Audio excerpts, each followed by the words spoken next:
আন্দোলনে আহত শিক্ষার্থীদের ওপর ছাত্রলীগের হামলা দেশের ইতিহাসে এক নজিরবিহীন বর্বরতা।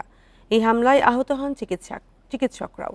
2024 সালের 15 জুলাই ঢাকা মেডিকেলের জরুরি বিভাগে লাঠিসোঁটা নিয়ে ছাত্রলীগের হামলায় হতবাক গোটা জাতি। চিকিৎসকরা বলছেন, হাসপাতালে আহতদের ওপর বর্বরোচিত হামলার এই ঘটনা দেশের ইতিহাসে প্রথম। বান্ডেল থাকলে প্রতি সেনমানিতে টাকা বাঁচবে। বিকাশ সেনমানি বান্ডেল কিনে জিতুন প্রতি লেনদেনে। 15 জুলাই 2024 ঢাকা মেডিকেল কলেজ হাসপাতালের এই দৃশ্য বর্বরতার এক হৃদয় বিদারক দৃশ্য। হাসপাতালের জরুরি বিভাগে ছাত্রলীগ নেতাকর্মীরা হামলে পড়েছিল আন্দোলনে আহত ঢাকা বিশ্ববিদ্যালয়ের রক্তাক্ত শিক্ষার্থীদের ওপর।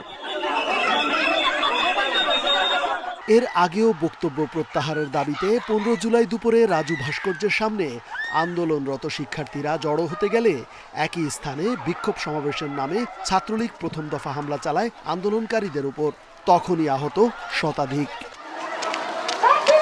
ভয়ে হাসপাতালের বিভিন্ন কক্ষে আশ্রয় নেয় আহত শিক্ষার্থীদের অনেকেই। তারপরও শেষ রক্ষা হয়নি। আতঙ্ক ছড়িয়ে পড়ে সাধারণ রোগীদের মাঝেও। লাঠি দিয়ে যারা স্টুডেন্ট যারা আহত হয়েছিল তাদেরকে পিটানো শুরু করে।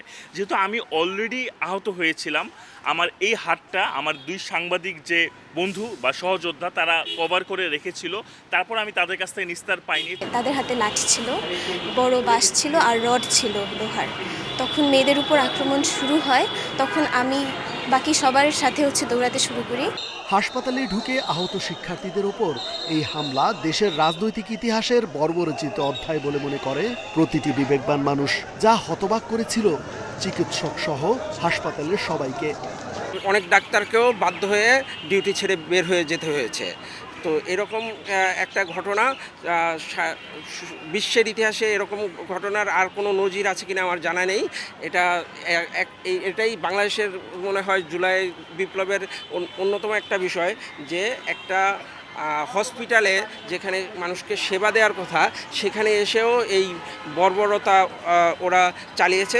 আন্দোলনে স্বৈরাচারের পতন ও ছাত্র জনতার চূড়ান্ত বিজয়ে জাতি হারিয়েছে তার 8 শতাধিক মেধাবী সূর্য সন্তানকে। আহতদের এখনো তাড়া করছে দুঃসহ স্মৃতি। রেজওয়ানুল হক, ইন্ডিপেন্ডেন্ট নিউজ, ঢাকা।